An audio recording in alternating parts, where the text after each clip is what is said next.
Hola a todos. Hoy vamos a hablar de cómo describir a tu familia en español. Este tema es muy útil, especialmente para el nivel A2. Aprenderemos palabras clave como madre, padre, hermano, hermana y familia, y cómo usar artículos y adjetivos possessivos para hablar de ellos. Hay que prestar atención a la concordancia de género, que puede ser complicado para los hablantes de inglés. Empecemos. Hola, tengo una madre y un padre. Hola, tengo una madre y un padre. Escucharon eso? Emily dijo. Hola, tengo una madre y un padre. Que se traduce como hi, I have a mom and a dad. El verbo Tener, to have es muy común en español. A diferencia del inglés, en español usamos tener, directamente en lugar de usar verbos auxiliares como do o have en preguntas. Recuerden, lo usamos mucho para describir a quienes forman parte de nuestra familia. También, noten los artículos, una y un, y que hablamos de padres no específicos. ¿Tienes un hermano? ¿Tienes un hermano? James preguntó. tienes un hermano. ¿Qué significa do you have a brother? Noten el signo de interrogación al final, que es fundamental en español. Usemos tener otra vez. Tienes, Es la forma do you have. El artículo un cusa porque es un hermano no específico. Recuerden, preguntar sobre la familia es una excelente manera de iniciar una conversación. El sonido de la en tilde puede ser complicado, practiquenlo despacio.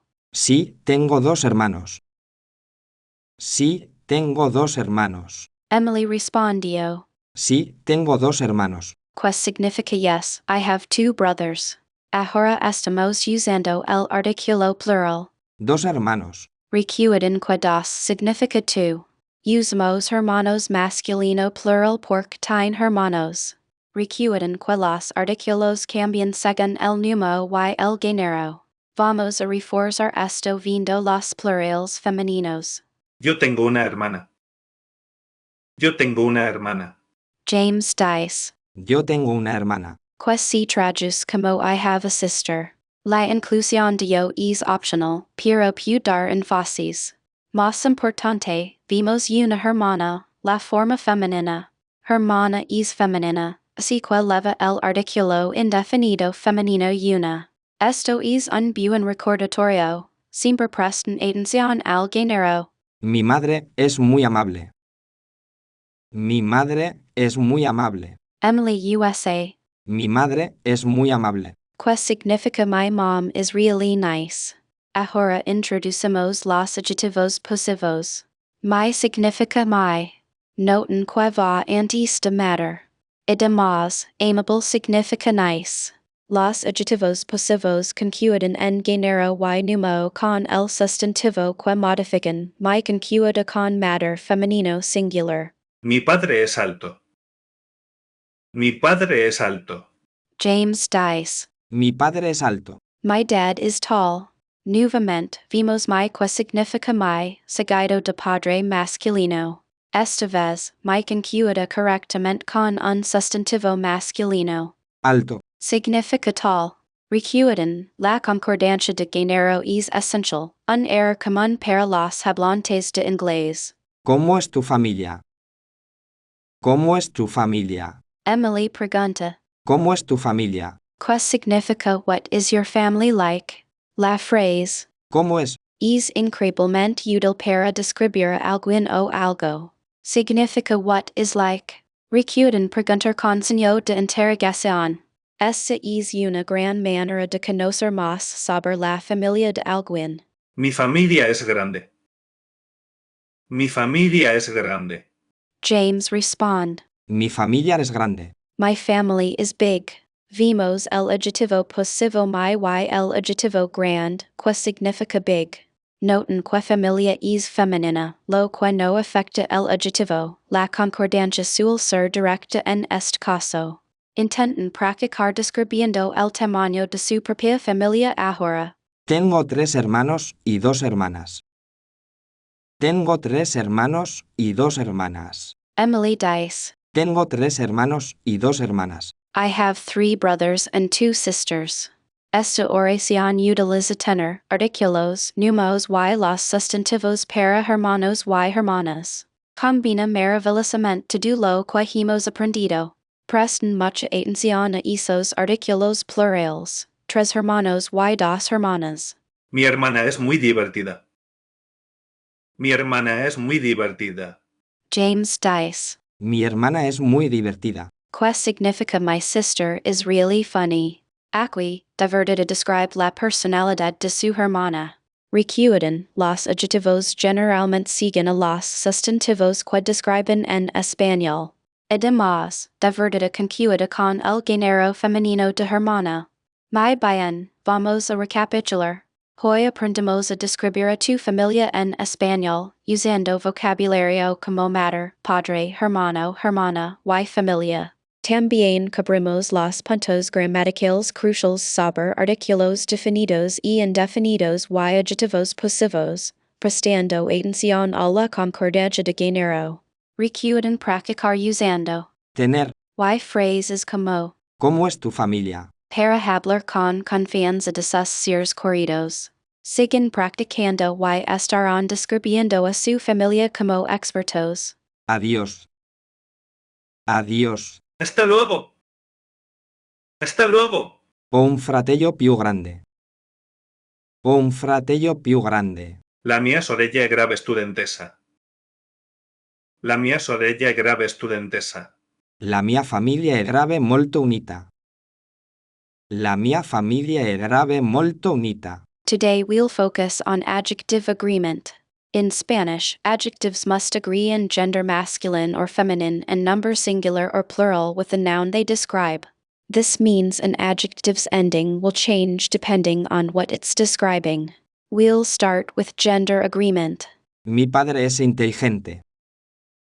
Mi padre es inteligente. Excellent. Mi padre es inteligente. Shows a masculine adjective ending in O. For masculine nouns, adjectives often end in O. For feminine nouns, you'll typically see adjectives ending in A. A common mistake is forgetting to change the adjective's ending to match the noun's gender. Remember to consider the gender of what you're describing. Mi hermana es simpática. Mi hermana es simpática. Good job. Mi hermana es simpática. Correctly uses the feminine ending. However, it's crucial to note that not all adjectives end in O or A. Some adjectives remain unchanged regardless of gender, such as gran, big, or pequeño, small, although these adjectives do change with number singular or plural. Be aware of these exceptions as you continue learning. Mis hermanos son altos. Mis hermanos son altos. Excellent, Emily. Mis hermanos son altos. Demonstrates plural agreement. To make an adjective plural, you typically add s if the adjective ends in a vowel and es if it ends in a consonant. The noun and the adjective must both be singular or plural. A common error is forgetting to adjust the adjective when the noun becomes plural. Mis hermanas son divertidas. Mis hermanas son divertidas. Perfect, James. Mis hermanas son divertidas. Is a great example. For feminine adjectives in the plural, you typically change the s. It's a consistent pattern, but make sure you remember to apply it. Reviewing examples is always a good way to reinforce this concept. El coche es rojo. El coche es rojo. Excellent. El coche es rojo. Showcases the masculine singular form. Remember to consider all combinations: masculine singular, masculine plural, feminine singular, and feminine plural. Practicing with different nouns and adjectives is key to mastering adjective agreement in Spanish. Let's try some more complex examples. Las casas son bonitas. Las casas son bonitas. Very good. Las casas son bonitas. Is perfect. While we've covered the most common patterns, there are irregular adjectives in Spanish that don't follow the standard rules. For example, bueno, a good changes to buenas as in the plural. Recognizing these irregularities takes time and exposure to the language. El libro es interesante. El libro es interesante. Excellent. El libro es interesante. Shows good understanding. Remember, Consistent practice is crucial for mastering adjective agreement. Try describing different objects around you, paying close attention to gender and number. Don't be afraid to make mistakes, they are part of the learning process. La comida es deliciosa. La comida es deliciosa. Fantastic La comida es deliciosa. is perfectly correct. A common error is forgetting the gender agreement when using adjectives with nouns. Always double-check that the adjective ending matches the gender and number of the noun it describes. Paying attention to these details will significantly improve your Spanish. Los perros son pequeños. Los perros son pequeños. Excellent. Los perros son pequeños. Shows a complete understanding. Remember that mastering adjective agreement takes time and practice. Don't be discouraged by the irregularities.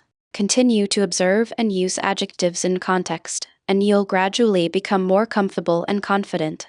Great job, everyone. El gato es negro. El gato es negro. Sigue practicando cada día. Nos vemos en la próxima lección. Sigue practicando cada día. Nos vemos en la próxima lección.